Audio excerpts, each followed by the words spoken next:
उस वक्त सबसे बड़ा मसला मेरा कांग्रेसी लिबास था, जिससे जल्द से जल्द निजात हासिल करने की जरूरत थी। पैसे मेरे पास थे। रिक्शा एक शॉपिंग सेंटर के करीब से गुजरा तो मैं वहां उतर गया। बहुत बड़ा शॉपिंग सेंटर था जिसमें हर किस्म की दुकानें और स्टोर मौजूद थे। एक स्टोर रेडीमेड कपड़ों से भरा हुआ था। मैं शीशे की एक अलमारी में लटका हुआ समर सूट देख रहा था कि मुझे महसूस हुआ एक शख्स काउंटर के पास खड़ा मुझे घूर रहा है। ऐसी हालत में मेरा जहां कांग्रेसी लिबास उतार कर समर सूट पहन कर निकलना मशकूक बना सकता था, चुनाचे मैं कुछ खरीदे बगैर ही स्टोर से निकल आया। फिर दूसरा रिक्शा लिया और दरगाह की तरफ चल दिया। रास्ते में एक मिलिट्री पुलिस की जीप करीब से गुजर गई। मैंने रिक्शे वाले को एक बाजार में मुड़ने को कहा और थोड़ी दूर जाकर उतर गया। साथ साथ बनी हुई क्वार्टर नुमा छोटी कोठियों वाला इलाका था। इधर उधर छोटी सड़कें एक दूसरे को काटती गुजर रही थी। मैं एक मकान के सामने से गुजर रहा था कि बोर्ड पर डॉक्टर नूरुल हसन जैदी लिखा देखा। मैंने घंटी बजा दी। दरवाजा एक पुख्ता उम्र के दुबले पतले अचकन पोश बुजुर्ग ने खोला। उन्होंने अपने सामने एक कांग्रेसी लिबास वाले लीडर नुमा नौजवान को देखा तो हाथ जोड़कर नमस्कार किया और दरियाफ्त किया कि मुझे किससे मिलना है। मैंने पूछा, डॉक्टर नूरुल हसन जैदी साहब आपका ही नाम है? वो बोले, जी हाँ, तशरीफ लाइए। वो मुझे कोई मरीज समझकर अंदर ले गए और ड्राइंग रूम में बिठा दिया। फर्श पर घिसा पिटा कालीन बिछा हुआ था। पुरानी वजह के सोफे थे।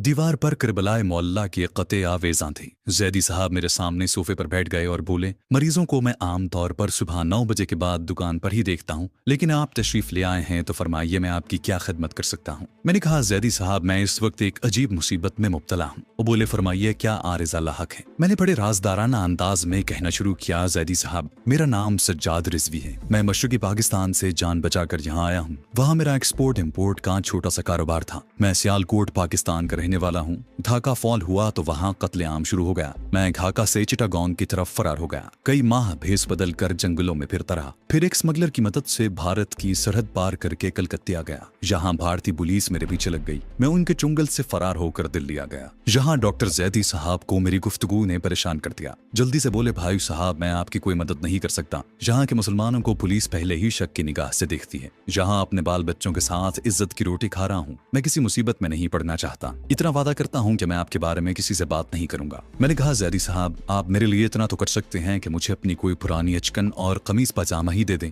मैं इस कांग्रेसी लिबास से छुटकारा चाहता हूँ। जैदी साहब दूसरे कमरे में गए और थोड़ी देर बाद एक निस्वारी रंग की पुरानी अचकन और कुर्ता पजामा लेकर वापस आ गए। बोले, इस गुसल खाने में जाकर कपड़े तब्दील कर लीजिए। मैंने गुसल खाने में जाकर लिबास तब्दील किया। अपनी खास चीजें यानी V2 गोलियों का पैकेट और भारतीय करेंसी रुमाल में लपेट कर उसी तरह अपनी कमर के गिर्द बांधी। जहरीला सिगार अचकन की जेब में डाला और बाहर आ गया। कांग्रेसी कपड़े मैंने लपेट रखे थे। उन्होंने कहा, इन्हें साथ ही ले जाएं तो मेहरबानी होगी, और हाँ बराए करम किसी से मेरा जिक्र न कीजिएगा। उन्होंने कांग्रेसी कपड़े एक लिफाफे में डालकर मेरे हवाले कर दिए। मैंने उनका शुक्रिया अदा किया और मकान से निकल आया। जहाँ से मैंने एक बार फिर रिक्शा पकड़ा और सीधा दरगाह हजरत निजामुद्दीन पहुंच गया। रास्ते में एक वीरान मकाम पर मैंने चलते रिक्शे से लिफाफा झाड़ियों में फेंक दिया। दरगाह पर बड़ी रौनक थी। अंदर से कव्वाली की आवाजें आ रही थी। जायरीन और अकीदतमंदों का हुजूम था। मैंने बाहर से चंद हार खरीदे और दरगाह शरीफ पर जाकर चढ़ाए। फिर चारों तरफ गहरी निगाह डालता हुआ अकबी दरवाजे से कब्रिस्तान में आ गया। जहाँ हजरत अमीर खुसरो की कब्र पर फातिहा पड़ी। माहौल का गहरी नजर से एक बार फिर जायजा लिया।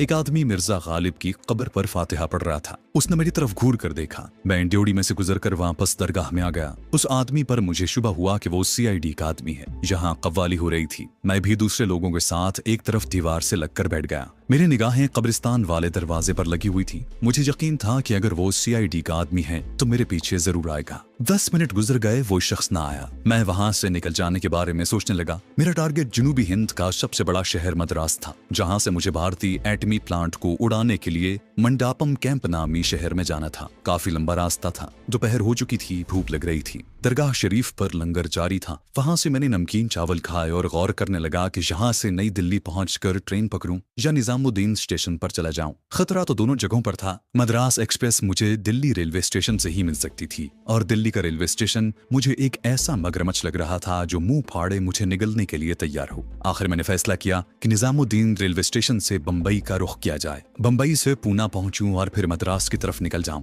वो बिल्कुल मुख्तलिफ सूबा है। वहां मैं निस्बतन महफूज हूंगा। रुपए मेरे पास काफी थे। वहीं बैठे हुए लोगों से मैंने मालूम कर लिया कि बंबई जाने वाली एक्सप्रेस ट्रेन शाम को 7 बजे हजरत निजामुद्दीन 3 रेलवे स्टेशन पहुंचती है और 5 मिनट रुकने के बाद रवाना हो जाती है। बाकी वक्त मैंने वहीं कव्वालियां सुनते गुजार दिया। 6 बजे लंगर से थोड़े नमकीन चावल खाए, ठंडा पानी पिया और 6:45 बजे दरगाह से निकलकर एक रिक्शे में बैठकर स्टेशन की तरफ रवाना हो गया। रेलवे स्टेशन पर ज्यादा रश नहीं था। मैंने बंबई तक फर्स्ट क्लास का एक टिकट खरीदा और एक कैंटीन की ओट में बेंच पर बैठ गया। अब मुसाफिरों की रेल पेल शुरू हो गई थी। ठीक 7 बजे दिल्ली की तरफ से ट्रेन आ गई। ये पंजाब मेल थी। ट्रेन में काफी रश था। मैं फर्स्ट क्लास कंपार्टमेंट में दाखिल हो गया, जहां पहले ही से 3 मुसाफिर अपनी अपनी नशिस्तों पर बराजमान थे। उनका सामान फर्श पर रखा था। नशिस्तों पर बिस्तर लगे हुए थे। उनमें एक सिख था और 2 हिंदू थे। हिंदुओं ने तिलक लगा रखे थे। मैं अपनी सीट पर बैठ गया। मुसाफिरों ने मेरी तरफ एक नजर देखा और फिर आपस में बातें करने लगे। मैंने अपनी तसल्ली के लिए खिड़की से बाहर देखा तो मेरा दिल धक से रह गया। वही आदमी जिसने दरगाह के कब्रिस्तान में गालिब की कब्र पर फातिहा पढ़ते हुए मुझे घूरा था, प्लेटफॉर्म पर सामने खड़ा मेरी तरफ देख रहा था। गार्ड ने सीटी बजाई तो गाड़ी को धचका लगा। वो शख्स अब भी मेरी तरफ देख रहा था। मैंने सर नीचे कर लिया। ट्रेन प्लेटफॉर्म से निकल चुकी थी।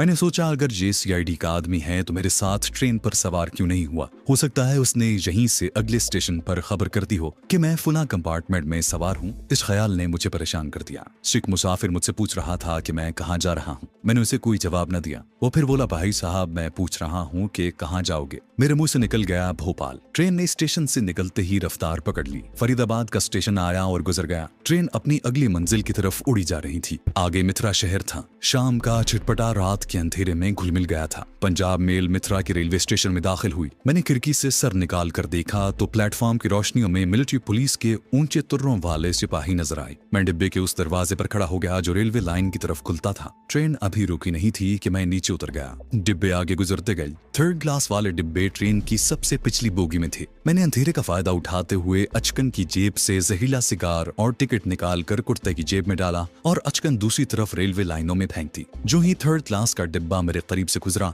मैं उसके दरवाजे से लटक गया। ट्रेन कुछ आगे जाकर रुक गई। 3rd क्लास के डिब्बे में बहुत रश था। मैं एक मुसाफिर के सामान की आड़ लेकर बैठ गया। कई मुसाफिर अंदर घुस रहे थे। सामान खिड़कियों से अंदर फेंक रहे थे। मैंने देखा कि दरवाजे के आगे लोगों का सामान पड़ा था, जिसकी वजह से वो बंद था। खिड़की से अभी तक कोई मिलिट्री पुलिस वाला अंदर झांकता नजर न आया। खुदा खुदा करके इंजन ने विसल दी और ट्रेन आगे को खिसकी। मैंने खुदा का शुक्र अदा किया। पंजाब मेल फर्राटे भरती रात की तारीकी को चीरती आगरा की तरफ दौड़ी चली जा रही थी। 1.5 घंटे बाद राजा की मंडी स्टेशन गुजर गया। अगला स्टेशन आगरा कैंट था। ट्रेन रुक गई। मुसाफिरों का यहाँ भी रश था। एक मुसाफिर खिड़की में से कूद कर अंदर आया और बोला, अरे यहाँ आज पुलिस क्यों आई है? कोई डाकू पकड़ेगी क्या? मैंने अपना आप मजीद नीचे कर लिया। मेरे पास एक बड़े मियाँ कांधे पर रुमाल डाले बैठे हुए थे। मैंने उनसे कहा, मेरे सर में दर्द हो रहा है, क्या आपका रुमाल थोड़ी देर के लिए अपने सर पर बांध सकता हूँ? सर को हवा लग रही है। उन्होंने फौरन मुझे अपना फूलदार रुमाल दे दिया। मैंने उसे अपने सर पर इस तरह बांधा कि मेरी शक्ल दूर से पहचानी ना जा सके। ट्रेन का स्टॉप 10 मिनट का था। उसे 15 मिनट गुजर गए। पुलिस डिब्बों में मुझे तलाश कर रही थी। इसका सबूत मुझे एक सिपाही को देखकर मिल गया जो हमारे डिब्बे को खुलवाने के लिए कह रहा था। मुसाफिर सामान इधर उधर हटाने लगे। लैट्रीन मेरे करीब ही थी। मैं उसके अंदर घुस गया। अंदर से कुंडी लगा ली। अब मेरी किस्मत थी, पकड़ा भी जा सकता था और नहीं भी। जब मुझे लैट्रीन में घुसे 5 मिनट हो गए तो किसी ने बाहर से दरवाजे पर जोर जोर से हाथ मारा। दरवाजा खोलो भैया जी। हमला करने की तैयारी करके मैंने दरवाजा खोल दिया। मेरे सामने सिपाही की बजाय एक मुसाफिर खड़ा था। मैं मुंह लपेटे सर झुकाए बाहर निकलकर सामान की ओट में बैठ गया। मालूम हुआ कि सिपाही अंदर नहीं आया था। वही खिड़की से अपना फर्ज पूरा करके चला गया था। ट्रेन आगरा कैंट से रवाना हुई तो एक बार फिर मैंने इत्मीनान का सांस लिया, क्योंकि अब तवक्को नहीं थी कि किसी अगले स्टेशन पर पुलिस मुझे तलाश करने आएगी। अगला बड़ा स्टेशन ग्वालियर था। रात 1 बजे तक ट्रेन छोटे छोटे रेलवे स्टेशन पीछे छोड़ती अपने सफर पर रवां दवा थी। 1 बजे ग्वालियर आ गया। प्लेटफॉर्म पर काफी रश था। कुछ मुसाफिर उतर गए, कुछ डिब्बे में सवार हो गए। मैंने खिड़की से प्लेटफॉर्म पर निगाह डाली, कहीं कोई मिलिट्री का सिपाही दिखाई ना दिया। ग्वालियर से ट्रेन चली तो उसने रुकने का नाम ही न लिया। कई छोटे स्टेशन गुजरते चले गए। पौ फटने वाली थी कि पंजाब मेल झांसी के रेलवे स्टेशन में दाखिल हो गई। मैं ट्रेन से बाहर आने का खतरा मोल नहीं लेना चाहता था। जिन बुजुर्ग का मैंने रुमाल अपने सर पर बांध रखा था उन्हें झांसी उतरना था। मैंने रुमाल वापस करना चाहा तो उन्होंने लेने से इनकार कर दिया। बेटा तुम्हारे सर में दर्द है, इसे अपने पास ही रखो। मैंने बड़े मियाँ का शुक्रिया अदा किया। ट्रेन रवाना हो गई और जब भोपाल आया तो दिन काफी निकल चुका था। यहाँ मैंने दूसरे मुसाफिरों के साथ आम खोरे में चाय पी और बंद मक्खन खाया। फिर दिन भर ट्रेन चलती रही। सारे रास्ते मुझे किसी ने न पूछा। जुलगांव के बाद नंदगांव भी गुजर गया। आधी रात के बाद स्टेशन नासिक रोड आया। यहाँ मैंने प्लेटफॉर्म पर निकलकर थोड़ा बहुत खाया। देवलाली पहुंचे तो सुबह काजिब की झलकियां नमूदार होना शुरू हो गईं। अगतपुरी के स्टेशन पर बिजली का इंजन लगा दिया गया, क्योंकि दिल्ली से जहां तक स्टीम इंजन हमें लाया था, यहाँ से बंबई का रंग रूप नजर आना शुरू हो गया था और ट्रेन की रफ्तार काफी तेज हो गई थी। कल्याण का रेलवे स्टेशन आया तो बंबई शुरू हो गया था। कल्याण के बाद पंजाब मेल दादर के लोकल स्टेशन पर रुकी और फिर शोर मचाती थरथराती हुई बंबई सेंट्रल के अजीमुशान रेलवे स्टेशन में दाखिल हो गई।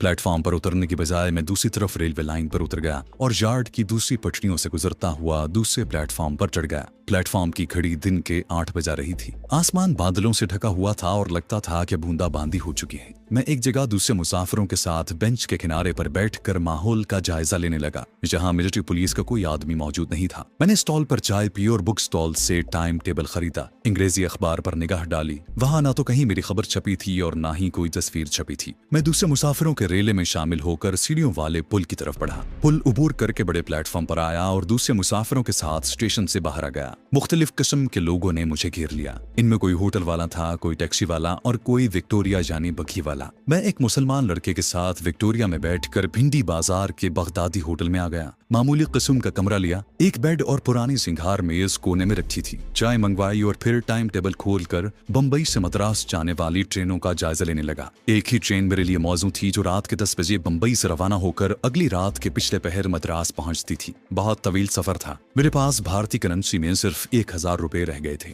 फर्स्ट क्लास में सफर करना वैसे ही मेरे लिए खतरनाक था। थर्ड क्लास में आदमी दूसरे मुसाफिरों में गुम हो जाता है। दोपहर के खाने के बाद मैं आराम करने के लिए सो गया। शाम को आंख खुली तो भिंडी बाजार में आकर पहला काम ये किया कि नए कपड़े खरीदे। फिर स्टेशन पहुंच गया। मद्रास एक्सप्रेस में फर्स्ट क्लास वगैरह में बुकिंग हो रही थी, मगर थर्ड क्लास के टिकट के बारे में बाबू ने बताया कि वो ट्रेन चलने से कुछ देर पहले ही मिलेगी। उसने बताया कि ट्रेन रात के 9 बजे रवाना होती है। टाइम टेबल में वक्त गलत छप गया था, जहाँ किसी और वजह से ट्रेन की रवानगी का वक्त तब्दील हो गया था। मैं वापस अपने होटल में आ गया। मेरा प्रोग्राम ये था कि 8:30 बजे स्टेशन की तरफ रवाना हो जाऊंगा। 7:30 बजे हल्की बारिश शुरू हो गई थी। मैंने एक खाना कमरे में ही मंगवा लिया। मैं खाना खा रहा था। दरवाजा अंदर से बंद नहीं था। अभी मैंने खाना खत्म ही किया था कि दरवाजा आहिस्ता से खुला और एक शख्स अंदर आ गया और बोला, अस्सलाम वालेकुम। कुदरती तौर पर मेरे मुंह से वालेकुम अस्सलाम निकल गया। अब जो उसकी सूरत देखी तो दिल धक से रह गया। मैं उसे पहचानने में गलती नहीं कर सकता था। ये वही शख्स था जिसके बारे में मुझे यकीन था कि CID का आदमी है और जिसे मैंने मिर्जा गालिब के मजार पर और फिर मित्रा के स्टेशन पर देखा था। मैंने अनजान बनते हुए कहा, माफ करना भाई जी, मैंने आपको पहचाना नहीं। वो मेरे पास पलंग पर बैठ गया। उसकी तोंद पतलून की पेटी से ऊपर बाहर को निकली हुई थी। एक तंजिया मुस्कुराहट के साथ बोला, चंडीगढ़ के कांग्रेसी लीडर राम प्रकाश से मुसलमान बनने में आपको कोई ज्यादा देर नहीं लगी। बात साफ हो गई थी। वो दिल्ली से मेरा पीछा कर रहा था। कोई लगी लिपटी रखे बगैर उसने अपना ID कार्ड निकालकर मुझे दिखाते हुए कहा, मेरा नाम केवल कृष्ण है। मैं दिल्ली CID का इंस्पेक्टर हूँ और आपको अपने साथ ले जाने आया हूँ। भागने की कोशिश फजूल होगी क्योंकि बाहर पुलिस मौजूद है। मेरे पास वक्त इतना नहीं था कि मैं नक्श को आजमाता। उसने मुझे बाजू से पकड़कर जैसे ही उठाने की कोशिश की, मैंने मुस्कुराते हुए कहा, महाशय जी, अब जबकि बात खत्म हो गई है, मैं आपके कब्जे में हूँ। मुझे इतनी इजाजत तो दें कि तंबाकू के 2 कश ही लगा लूं। ये कहते हुए मैं दूसरे हाथ से जहरीला सिगार जेब से निकाल चुका था। उस बदबख्त ने कमाल कर दिखाया। झपट कर सिगार मेरे हाथ से छीन लिया। मैं उसकी तरफ देखता ही रह गया। वो सिगार की तरफ देखता हुआ बोला, ये तुम बुझा हुआ सिगार क्यों पीते हो? जहरीला सिगार मैं कई बार बुझा चुका था। मैंने कहा, बुझे हुए सिगार में ज्यादा नशा होता है। उस गधे ने देखते देखते सिगार फर्श पर फेंक कर उसे पांव से मसल दिया और अफसोस कि मैं अपने इंतहाई कीमती सिगार को न बचा सका। ये काम पलक झपकते में हो गया था और जो कुछ मैंने किया वो भी पलक झपकते में हो गया था। उसके जबड़े के लिए मेरी एक ही फ्लाइंग किक मोहलक साबित हुई।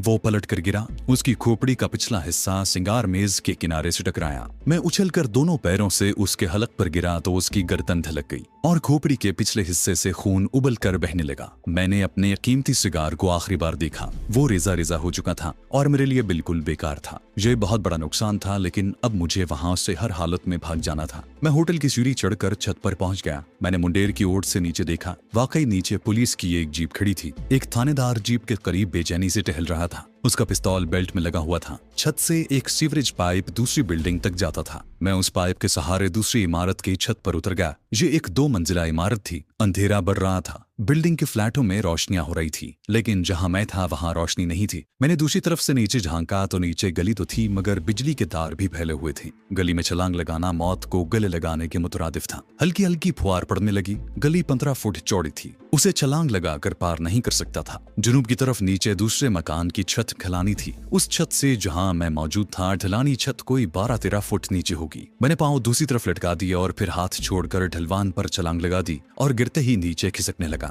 थोड़ा सा खिसकने के बाद मैं रुक गया और खुद को छिपकली की तरह छत से चिमटा लिया। दफतन नीचे से किसी ने आवाज दी, अरे धनिया देख ऊपर क्या गिरा है। मैं आहिस्ता आहिस्ता केकड़े की तरह रेंग कर छत के दूसरे किनारे पर पहुंच गया।